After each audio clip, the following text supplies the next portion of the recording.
This is Lizzie from Let Zoe Spoil You. And Sagira from Sagira Salutes You. And together, we are Newbie versus Weeaboo. Sagira, Newbie. Lizzie, a Weeaboo. It's Newbie versus Weeaboo. Ahoy, hoy. Heidi, hi. Hi. It's boiling. Yes, it is. We are recording this, this will come out like 2 weeks later, but we are recording this on a very hot day, and it's only going to get hotter tomorrow, and I'm toasty. Yeah, Very not toasty. built for like when it gets really hot and I have to keep all the windows and doors shut to podcast so that the screaming neighbours don't get picked up on the microphone. But, oh well. We march on, whatever the saying is, I don't know. We are here delivering as we have been for the last few weeks. And I lied. In the last episode, I said we're moving on to the next one, but I forgot about this episode. I forgot we do our own little review of the review. Yeah. So we are still doing Puella Magica, and this is our opinion. It's not just us analysing, it's just us saying how we feel. Because obviously everyone cares about how we feel, because otherwise. And hopefully a few laughs along the way. So let's kick it off. I'm going to kick it off how we did in our last one. Who's your favourite character? Like we don't know already. I wonder who could be my favourite character. Favourite character is Homura. Of course it is. And why is Homura your favourite character? Because she's super cool. And she's mysterious, but she's also strong and devoted. Just all round awesome. And as I was talking about in the last episode, it's kind of her series, really. It's not really a Madoka series. It's more the Homura show. But we don't know that until about halfway through, which is really good. I think that's another plot twist that they put in. Yeah, it's not actually, Madoka's not really the main character, it's Homura. I had something about Homura ready, but now it's gone out my head. Fell out. I knew we were going to talk about Homura. Nope, it's fallen out my head. Anything else you want to say about Homura? Well, she's pretty and she's talented and she's a hard worker, and that level of devotion is quite impressive. But she's also just such a tragic character as well. And it's just like she goes through so much.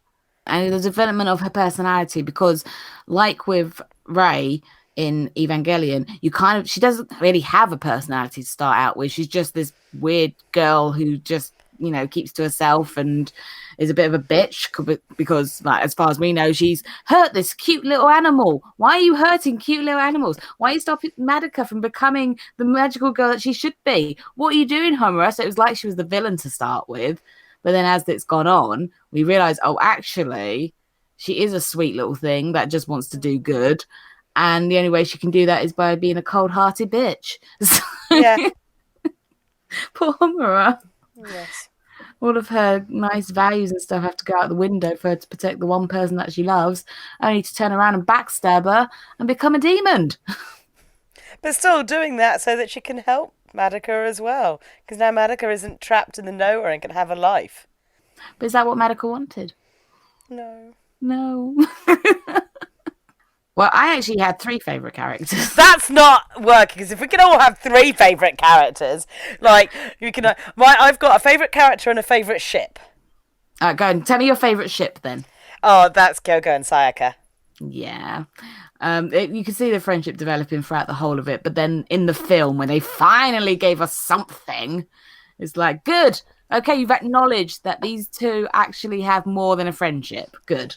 Yes, their connection was beautiful. Oh, and it'll always it's like the only regret I have was leaving you behind, and you're like, I knew that they were falling in love.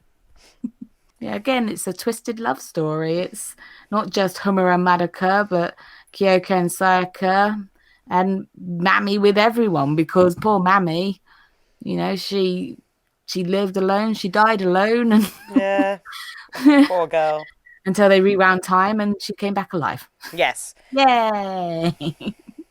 Which I'm glad that they actually made her come back to life, because I was saying in one of the episodes that we don't get enough Mami action, like we don't know enough about her. And though she still is quite a mystery, because we still don't know a lot about her, we do get to see her a few more times, which I'm glad of. Yeah. because that's too good of a character just to eat. Yes, just to be like, and gone. Well, my favorite character, I'm sure you know what my favorite character is by now. Yeah, I'm pretty sure I've got a good guess. Who's that? Kyoko. Nope. Oh, She's my favorite magical girl, but she's not my favorite character. you have a favourite character that's not a magical girl? Yep. But then who's the watch? Is it the mum? Nope. Well, I do love the mum. I think she's a great character, but she's not my favorite. Oh my goodness. Well, we only left with Hitomi. Nope. Not magical girl, not the mum. Obviously not the teacher, because she's not in it enough. Not Kyubey, because that would be wrong. Kyubey. It is Kyubey. He is my favorite character, and I'll tell you why. He's just such a well-developed, well-thought-out character. Yes. You have so many emotions when you're watching him. It's not so much that he's my favorite character. It's like, yay, save the universe, kill all the girls, yay. It's not that kind of okay, favourite. yeah. It's the best character. One of them. Yeah. His favorite character, as in, I hate him. I like him. I don't want him to die. Oh, you little sod, die. You just change how you feel about him the entire way through it. I think as a character, that is so well done. I don't know what it says about me. Well, no, because if anyone, you know me, my favourite in everything is the villain. And it's like, I think this is akin to when it comes to the DC universe, the comics and the animated stuff. And if you ask who one of my favourite characters are, I say Lex Luthor. And he's like, how can you like him? It's complicated, but does things for a reason. And those reasons aren't always good by humanity's standards, but they could be good for other things. I get it. It's that. There's layers. He's an onion. He's just... If you go back to all of our podcasts, he's probably the one we talk about the most and have the most opinions about. And that makes a really good character. Yeah. Because they're ever evolving, ever changing. And I mean, he didn't change. He has no emotion, for goodness sake.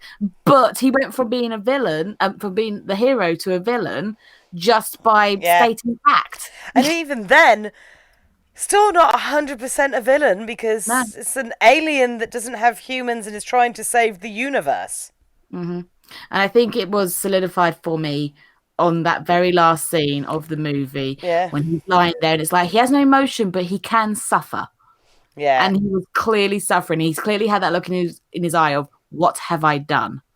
And it's heartbreaking. So yeah, Kyubey as a character, I think he's just fantastic and brilliant. But yes, Kyoko would be my favorite magical girl because she's feisty. And I do like the mum just because she's there for her daughter. Like she was a good mum. After watching Evangelion with the worst dad ever, it was nice to see. And dead mums everywhere. It was nice to have a mum and dad who were there for their daughter, and there was nothing wrong. She became a magical girl off her own back. It wasn't because she had a dire family or anything like that. You know, it was nice. And mum was just level-headed and always had something good to say. Okay, this was hard for me. Worst character. I found this really difficult. Oh. Or character you just didn't connect with the most, because, I mean, there's not a worst character, but I have issues with Kyosuke. And, and the fact that Sayaka came to visit him, looked up to him, was there that whole time, and he was like, oh, Hitomi likes me. Cool, let's date. Exactly. Yeah, I've got it written here. Kyosuke. That's the only person I could think of that I was like, oh, well, you made a silly choice, really. But then, after being the magical girl, Sayaka decided that she didn't want to pursue him because of what she had become. So it's kind of her fault.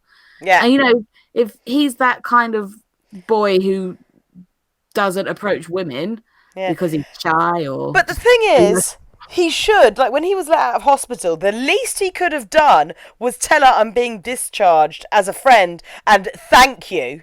Thank you for coming to visit me when nobody else did. Thank you for giving a shit about me when no one else was. Thank you for getting me to the roof so I could be presented with a violin. My entire family to come and visit me. Yeah, I didn't have to love her, but at least he could have said thank you. Okay. And then even when he was like Hitomi's boyfriend in the movies, she goes mad and has a crazy nightmare because he's putting like everything else first. And it's just like, was he really that good a boyfriend? Well, that's it. He's clearly not ready for women. He's thinking about his career. He's thinking about becoming an excellent violinist. She was saying, "Oh, I love that about him. I love he's a hard worker," and then went into despair because actually she didn't feel that way. No, exactly. And it's better if Kyosuke just didn't date anybody, but he could have said thank you to Sayaka. He could have been more grateful to her and more of a friend, if anything else. Yeah. Yeah, I agree. Yeah, glad we agreed on that. But yeah, I could not think of any character. I was like, there was any point where I was like, I don't like you, apart from Kyubey, but his is all wrapped up into his complicated personality, whereas Kyosuke is just like, oh, you stupid boy. Yeah. Okay, what is your best moment from across the series, across the films, because everything? we're doing everything. Because obviously I found that the third film just the most divine thing I'd ever seen in my life. And like it's the Homura Mami fight, which is just the pinnacle of animation, setting, staging, using their powers, their tactics, their fighting styles, the way they move their bodies, everything is just so pinpoint perfection. It was just like I sat there enraptured by it. Well, you love a bit of hairography, don't you, with girls? and at this point, Mami was nothing but hairography. So. I know, yeah. And I also love beautifully choreographed gun porn that you just don't see. Everything's just like a bang, bang, bang. You know, I'm a big Matrix fan. So when it's beautifully like slow motion and you see the path, and it's not just about shooting somebody, it's about how you use these various weapons. Oh, it's gorgeous. I mean, if it was just the series, it's different because obviously there's different favourite moments in the series compared. But some of my favourite moments are always like the shocking moments. So you're just like, oh, I'm a bit shocked, but it's kind of beautiful to watch. Yeah, the movie, best moment. And then in the series, it's the Sayaka silhouette, black and white fight with the witch when she starts losing it because it's so beautifully animated. Yeah, I mean, I made that point in the actual series that was my favourite scene up until then, but I think continuing onwards, it still was. And then rewatching it as the film, it was done even more beautifully. Yeah. Like with the resonating colours and the blood and all that kind of stuff. And yeah, I think I agree. The silhouette scene is definitely my favourite of all of them. But then along trots the film and the cake song arrives and I'm like, this is bizarre and weird and I love it. What the hell is I'm not the strawberry. No, I'm not the cake. I'm the strawberry. What are you, Sagira? I'm not the cake. I'm the cheese. As Mami was. Yeah. I understand her witch likes or BB likes cheese, but doesn't mean Mami has to pick cheese. Cheese or cakey. I love cheese or cakey. Cheese or cakey. Cheese or cakey. That's the other thing because I was watching the series on Netflix. They had it dubbed, whereas you showed me the film in sub. And of course that's, it's different sounds and everything. And we're getting like keki and all these you're hearing words in Japanese. Like, I understood that. Melon. Yeah. Yeah. I love the little pronunciations. Oh, they sound so... I don't know what the dub sounds like, so I'm sub girl, but because I love their voices in the sub. I just love them.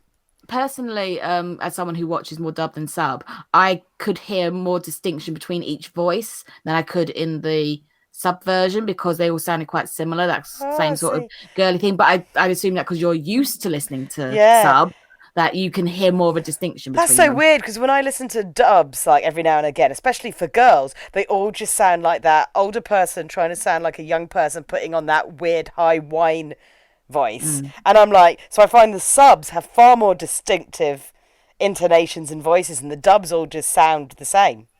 Yeah, isn't that interesting? Yeah. Your worst moment? Oh. Or the bit that made you just go, I don't like these. I mean, pretty much most of it. I mean, the first one that really shocked me was obviously like Mami suddenly be eaten. And I think that's the moment I realised that everything was going to change. Because there are some awful moments during the series. But I think that was the first one when you went, oh, this not so magical girl. Yeah, that was the bit that was definitely... Yeah. Well, you did think that everything was going to work out okay because it was a great moment of Mammy finally finding a friend and someone she could rely on. She's like, Yeah. this is the happiest I've ever been. Chomp. Yeah. That's why it came out of nowhere. And like you said, because it's a magical girl series, you don't think something like that would happen. No. And if she was going to die, it wouldn't be from getting her head bitten off and then chewed. I think literally before I saw Madoka, the last magical girl one I watched was Tokyo Mew Mew. Tokyo, and it's like, yeah. And I love Tokyo Mew Mew. So I'd gone from Tokyo Mew Mew and it's like, oh, is this latest like Madoka? Everyone's like really into it. I'm like, I'm gonna watch this. Oh no, this is not magical girl. This is sad girls. Very sad girls. Tragic girls. Yeah. Well, we all know mine because I made it very clear which scene made me on edge and sad and didn't want to watch it. And that was Kyubey becoming Swiss cheese. Yeah. and then nom nom nom nom nom. Covered in trixophobia and then cannibalized. Woohoo! Exactly. And yeah, it was that shock thing because they're having this lovely conversation and she's finally decided she wants to be a magical girl and all the pretty music is going. They're sat in the pretty park and you just don't expect for him to have 10 billion holes blown out of him right at the moment when she's going to make a wish. I mean, you kind of should because, Homura has been following them the entire time. So if anything wish related was going to happen, Homura was going to stop it. But you'd forget because it was quite a long scene before that happened of them having a chat, and you thought, oh, this is the way that Sayaka can come back. So they're not going to kill Sayaka. That's Madoka's best friend. But no, she did. Yeah. She stayed dead. So, and she was really the only one that stayed dead out of the magical girls because Kyoko could come back, Mami could come back. But every single time Sayaka was going to die no matter what. Yeah, that was another tragic thing, but yes, Kyubey and the holes and no thank you. And then the last scene in the film, that was really shivering horrible. Kyubey. I was like, oh actually now my heart just sank a little bit for you. Yeah, I don't like animals suffering as it is, and then to get a really cute anime cat looking thing shivering on the floor, battered and like there's no watery hope. eyes. So sad. So yeah, poor Kyubey. All the Kyubey feels. Favorite music score? Oh, because there's so many good music scores in this. Yeah, the what I call the operatic girl music that I can't do because I can't sing. Is it like the TikTok music with the girl choir singing in the background whenever something mysterious was happening? But mostly happened in Homura's place, I found. Yes, but whenever there's a big battle and then there's the girl music that they're choiring and it's all quite epic. Yeah, I was the same. I just the music added so much to this. The kind of weird, not quite right time is involved because they kept doing the TikTok music. So at first you're like, oh, it's a bit steampunky with the TikToking, but then you realize, oh, actually it's all to do with Homura because she's rewinding time over and over. So that was really clever. Like I said, the intro grew on me in the end, just because tragic. Da, da, da. Da, da, da, da. Yeah. And I actually really like the ending because it's all like dark and sounding, which goes with all the dark and sad timing things. Yeah, it wasn't really happy endings, was there? I literally think the only episodes that ended happy was the first and maybe the second. And then after that, it was like ended with a cliffhanger of no! I'm like, oh, this is not good. Just want a little bit of hope, just a little something. Yeah, and then the movie went, you know what? That bit of hope you got, we've taken it away from you. Yep, no longer is hope allowed here because Homura has taken it. Oh, no, my heart. Please say we're watching something happier next because my heart, I can't take it. You're talking to me. This is my taste. It's my taste in anime and also what's available to you. True. So of all the magical girls, what was your favourite look/weapon? So it can come from two different magical girls. Ooh, that's a good question. I like Mami's look. I don't like yellow, so it wouldn't be yellow. But I liked the corset and the slightly like frilled shirt like look. Yeah, that was, I mean, I wouldn't have it in yellow. Mine would be in like purple or blue, but I liked her look the best. Mm-hmm. But weapon-wise... Also, you like a little hat, and she had a little hat. Yeah, I do like a little hat. And yeah, I do like that. Weapon-wise, I don't really know. No, it's got to be Madoka's beautiful rose bow. That was the most beautiful weapon. Agreed. Yeah, that was my favorite weapon. It's because like you see them all with their cool weapons like Mami's guns and Kyoko's spear, and they all look pretty good. But then in the last second to last episode, something where she just produces this rose bow and arrow and is like the most magical thing you've ever seen. Yeah. You're like, okay, no, Yeah. Madoka's got it. So I agree.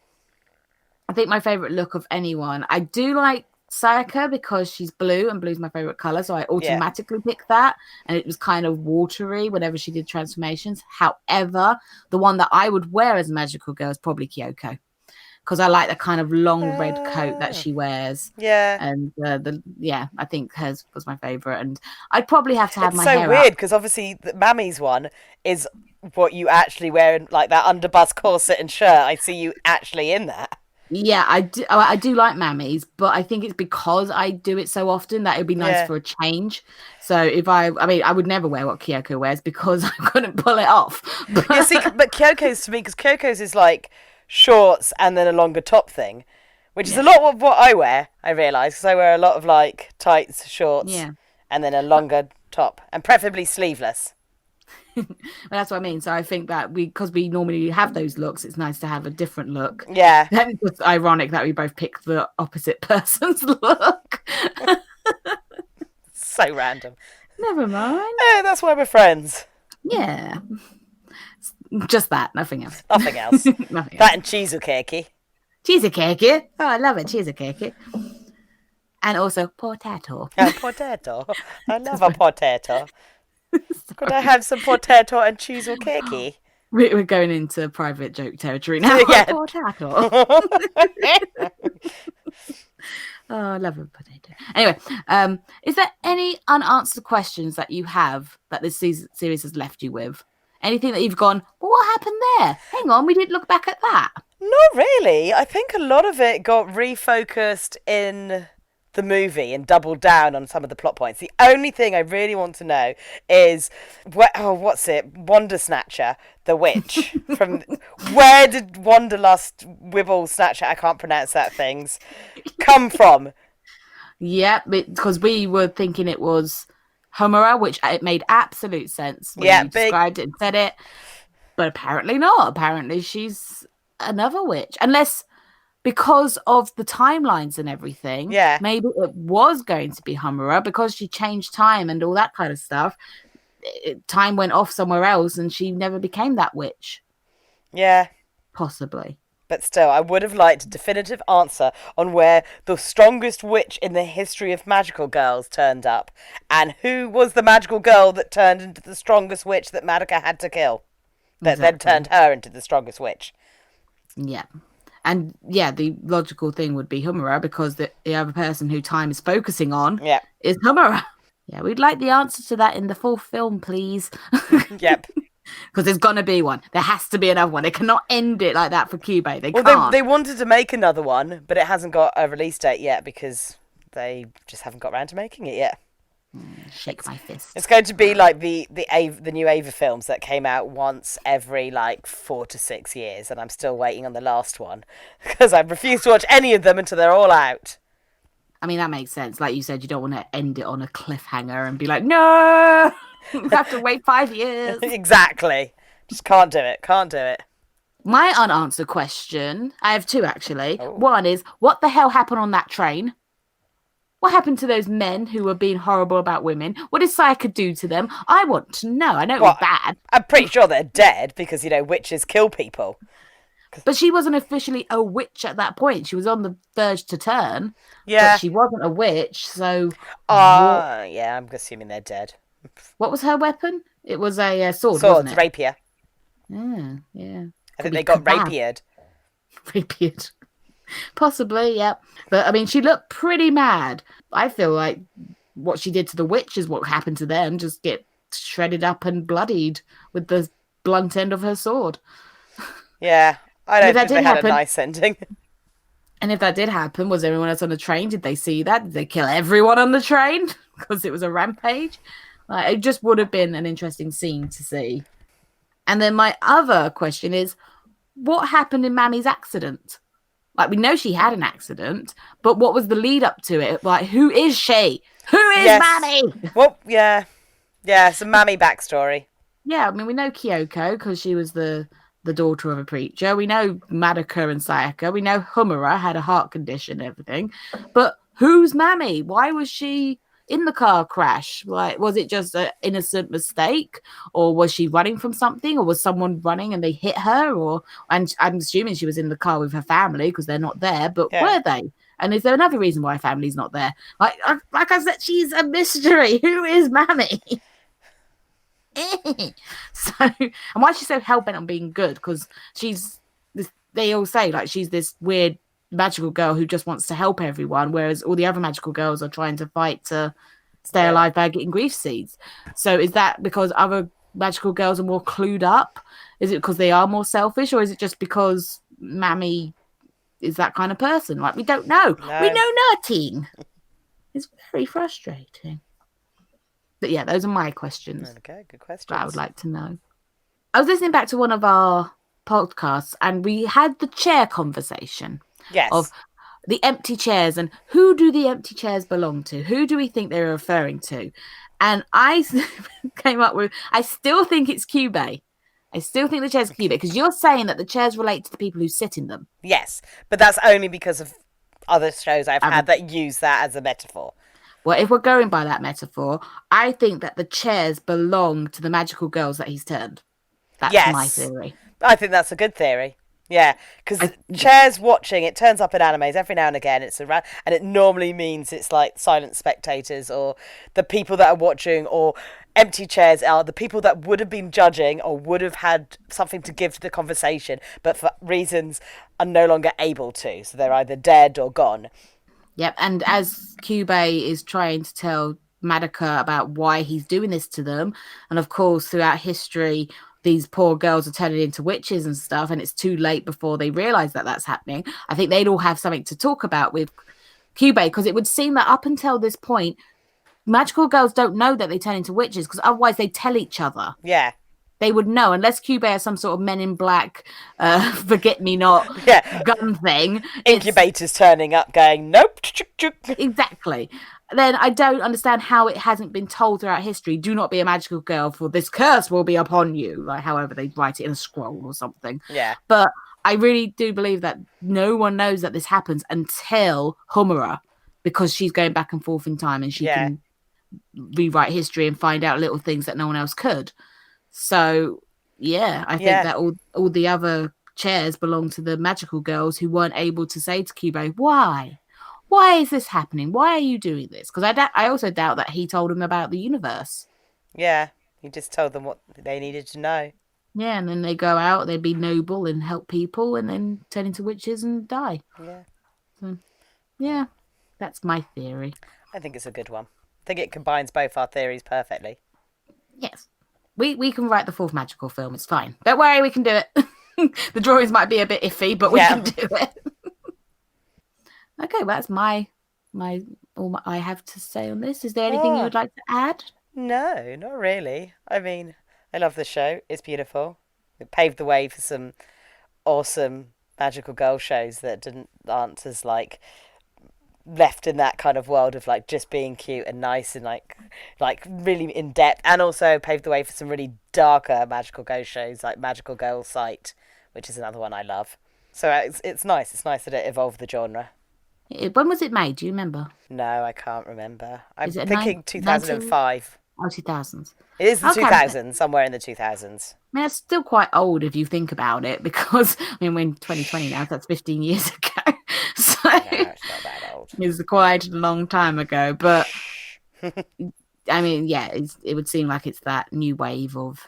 It was the one that instigated the change in how magical girl shows presented, and the fact that you could tackle harsher, darker subject matter in it. And some of them work beautifully, like Magical Girl Sight, and some of them are a bit like generic, like, what was it, Spec Ops Oscar. Magical Girl Spec Ops Oscar, which is not so great. Fair enough. Okay, well, I've asked a lot of questions, so there's no need to ask a final question. No, we've been all the No. questions. Let's jump straight into social media. Woo. I don't know what it's the last one. I think I went out with a beautiful one in the last one, and now I'm like, oh no. Now how do I end this?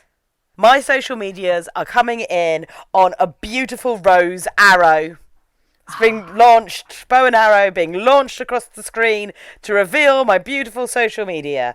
Woo! Sparkle petals. Twang.